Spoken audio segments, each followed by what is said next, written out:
It's finally here! It's the Kyosho Fazer D2, Kyosho's entry into the rear-wheel drive RC drift market. Oh my gosh, we've been so excited. I can't wait to get this thing out and give it a shot. If you're new to the channel, welcome. My name is Troy. This is RoadsideRC. You'll tend to find me bashing or crawling or drifting or racing, plus doing product review videos and how-tos. First step, let's get this thing out of the box. In the box, you get the car itself, of course, and we'll get back to that in a second. You get their synchro controller. It is massive. I think this is the biggest controller I have seen in quite some time. And of course, you're going to need 4 AA batteries to get it up and running. You have a bag of different battery mounts, different body mounts, that type of thing, because they are using somewhat of a proprietary body mounting system. So if you want to put on a different body, you're going to want to maybe use those. A whole thick catalog of spare parts, optional parts, but also how you make the headlights move up and down, how you add LEDs to the whole thing, different other servo horns and other kind of parts that they offer. Really awesome. This is not something that you see, including this as well though. It is a lot. This is a whole book. It's almost 50 pages of how to operate this car. Now, of course, it's in multiple languages, so that's what gets it up to that, but this is something you don't see anymore. You don't see this kind of in-depth manual for a ready-to-run anymore. This is absolutely awesome. Kudos to Kyosho for being willing to do that, and I hope people actually read it. I have auxiliary little pieces of information in here, including how to get it out of the box. Hint, don't just pull on the car. Step 1, pull the cardboard out, cut it out, then pull on the car. More information on how you're using the transmitter, and making sure that everybody knows, yes, this has a gyro in it, which means when you power it on, you gotta let it sit there for a second before you take off with it to let the gyro initialize. But then there's the car itself, which is what everybody is so gaga over.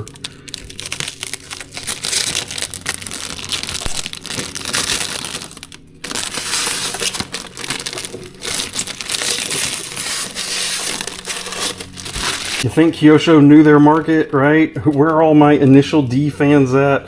They 100% knew what they were doing here by using this as the first body to be released on this chassis. Yes, more bodies to come later. The scale, the detail, especially along the front of this body, is just amazing. Great work there.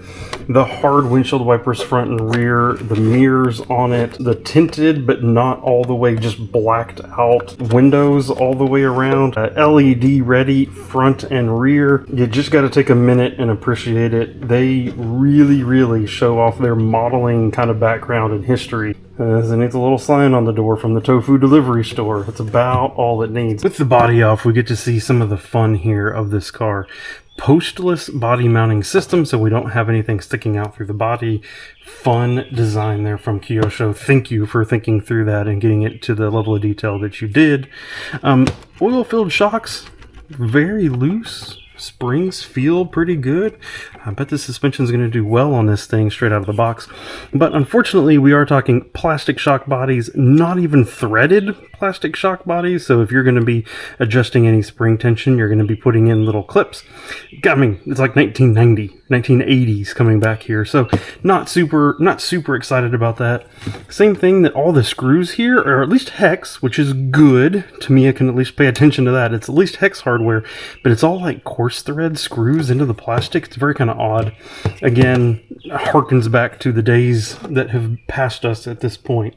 Receiver and gyro in one, and of course we're going to have to do a lot of testing on this one because it has both a gyro gain for the throttle and the steering, which is crazy. I mean, I know the new Traxxas drift car does this as well, but there is no need for any gyro control of the throttle whatsoever. It's not that hard to drive.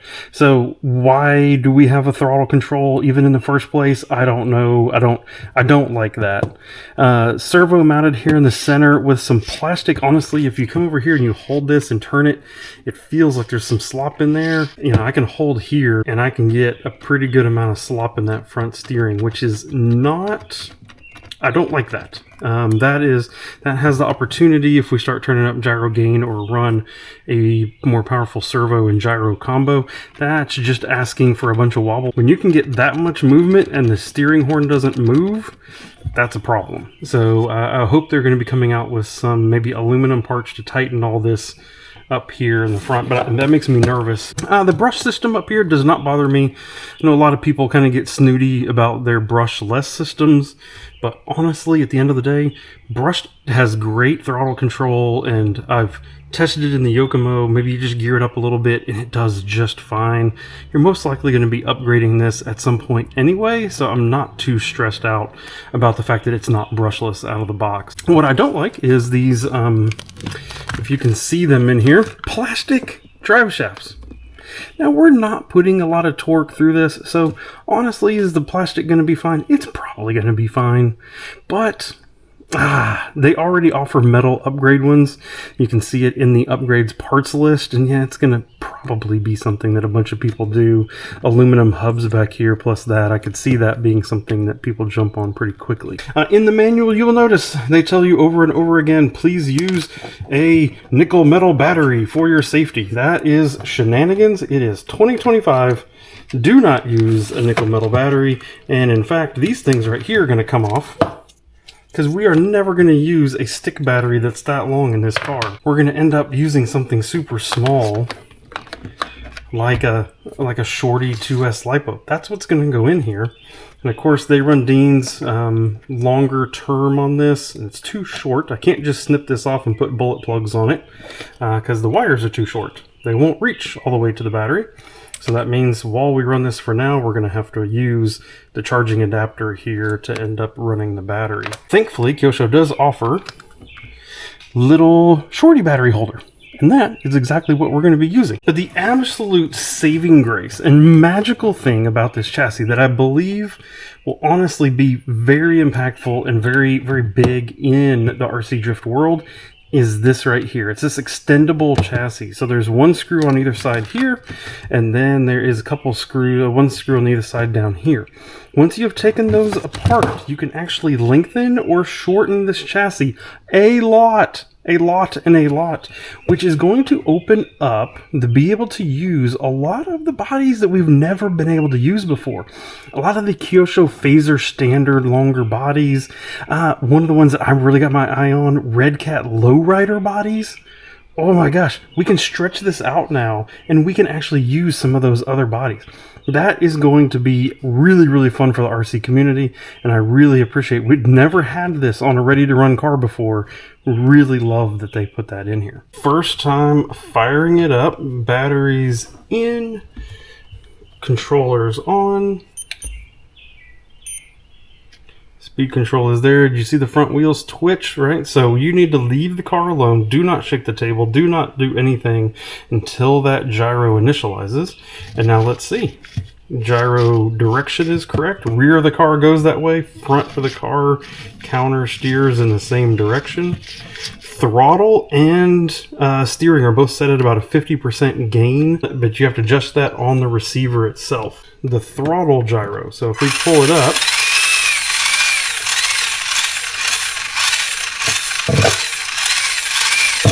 can you hear that? I hold a steady throttle. Every time you move the car, it reduces the throttle speed.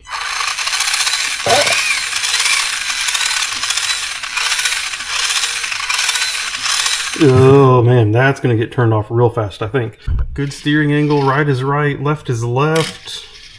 It looks like the factory alignment's actually pretty good. Fairly toe neutral, fairly even toe. We've got some steering stoppers in there that keep that leading wheel from over rotating. If you see that little stopper in there, it looks good. Lots of warnings in the instruction manual about if you turn your dual rate up too high, you're going to fry your servo. If you play with the gyro too much, you're going to fry your servo. Lots and lots of instructions about how you're going to fry your servo. So I'm guessing we're going to fry our servo at some point. If Kyosho is telling us that it's probably weak and it's probably going to fry, I'm going to believe them. Let's go test it though. I'm very excited. I'm going to be just testing it here around my simple figure 8. It's amazing how much you can learn about how a car drives around a figure 8. And we're just going to test some of the gyro settings, throttle settings, and just see how good is this car? How controllable is it straight out of the box? Okay, literally first drive here with the car. Let's see. I always try to start with a circle. Does the car hold a circle nicely? Is it easy to hold?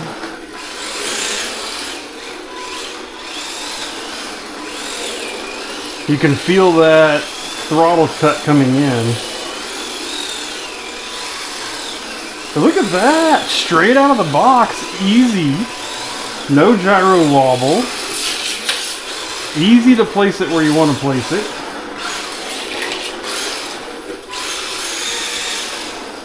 That's interesting. Look, the gyro even has a little bit of a slow return to it. Oh, interesting.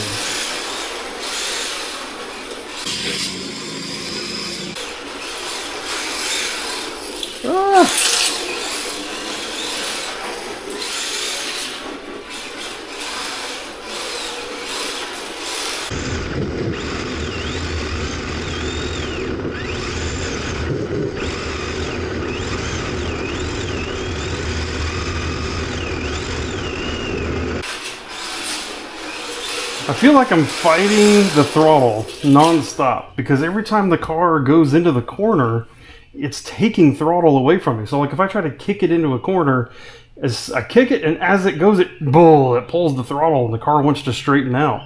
It feels like the steering gyro is about right, but that throttle gyro, I think we're gonna have to really cut that back or off.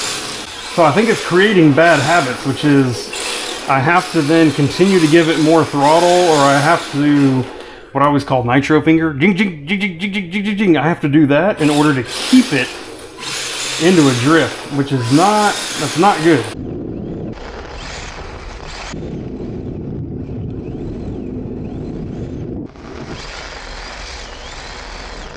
All right, step number one, let's get rid of that throttle gyro and see how that makes it better. Using my little Futaba screwdriver here, I'm gonna come over here to the throttle side and I'm just gonna counterclockwise turn that all the way down until it stops. Be very careful with these little potentiometers. People screw these things up all the time.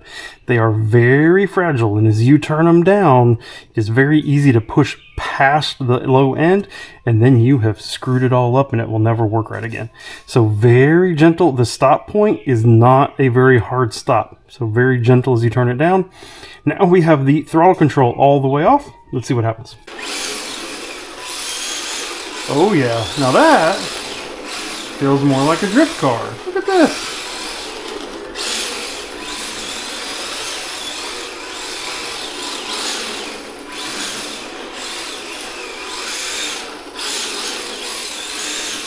Yeah, you're definitely having to drive it more now. The throttle cut's not there to save you as much.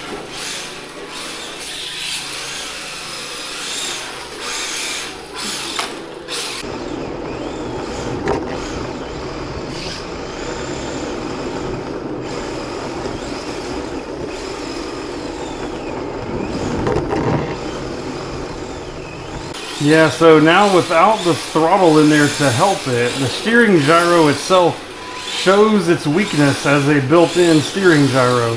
It's working, it's doing a good job, but I have very little confidence in how it's going to catch the car and what it's going to do. So I find myself struggling a little bit to place the car exactly where I want. And then the attitude of the car is a little bit all over the place. It's not smooth through the corners. Even with a smooth throttle, it doesn't want to hold a smooth arc. Maybe a little bit of that's the front end alignment. Maybe it's just how the gyro's set up. I fast forwarded on you here just a little bit. I've been driving the car, spent probably another hour or so tweaking on gyro settings and just trying to really get a feel for this car. There's a couple things with it that I think I need to further test. I never swapped over from the factory tires. And, on a given surface you're used to handling from a certain tire, throw a different tire on even at the same vehicle, and it's going to feel different. And so I don't know how much of the kind of slightly quirky handling, gripping up and all that the car's doing is from the tires themselves, because we have no idea what kind of relative compound those tires are that are on those wheels. I ended up with a throttle gyro, turned it all the way off, and then steering gyro, turned it up just a little bit from 50% where it comes at the factory. If you go any over that, it immediately goes into some really big gyro wobble. But I found that at that setting, it's pretty drivable. Like, it's pretty drivable. I think most people would be able to get it around a track.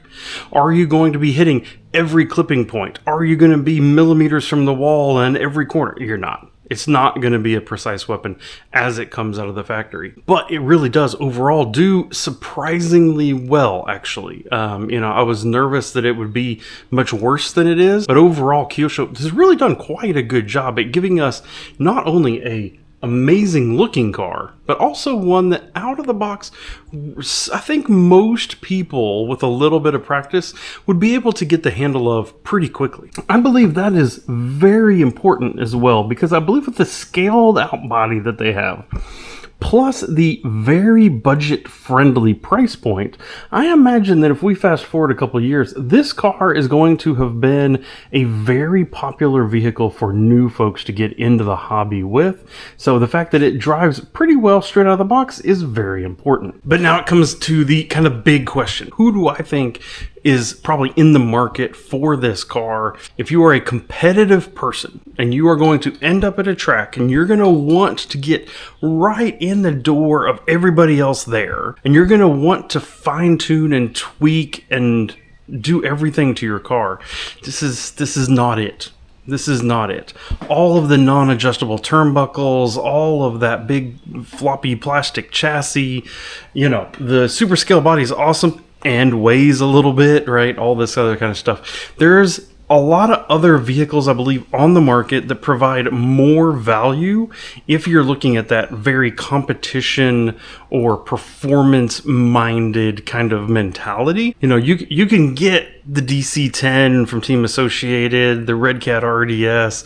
You can get even the MSTs and the Yokomos. You can get them and then throw some cheap carbon fiber chassis on them pretty easily. And all these vehicles coming with adjustable turnbuckles and things along those lines, plus a plethora of both factory and aftermarket, upgrade parts that are available for them, just makes those, I believe, a longer term better choice for, I'm going to say, most people.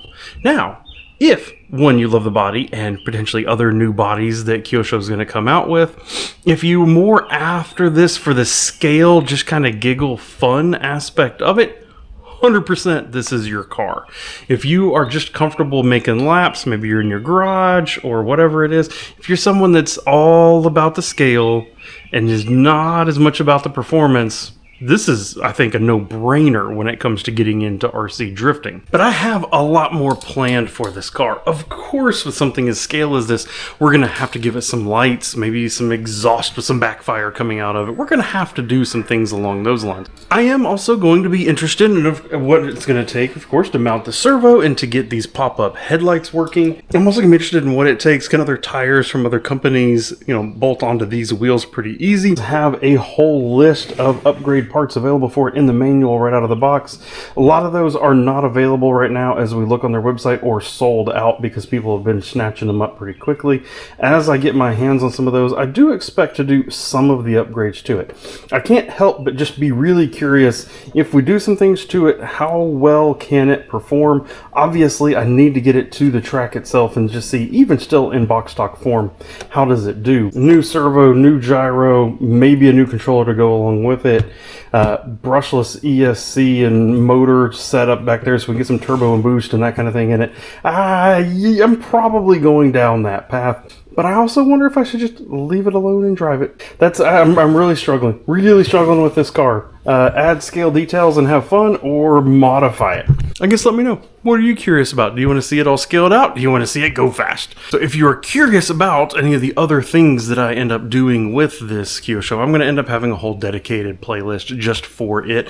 That'll be popping up over here to your right. If you're curious about this car, I will leave a link to it down in the video description. I'm also going to leave a link to some other of the vehicles out there that I believe are probably, if you're more performance minded, probably ones that you want to defer to. So if you have any questions, leave them down in the video comments, and then stay tuned as I need to get this thing to the track, and I'm going to be doing some more work to it, and I hope to see you in one of those future videos. Thank you for watching, and goodbye.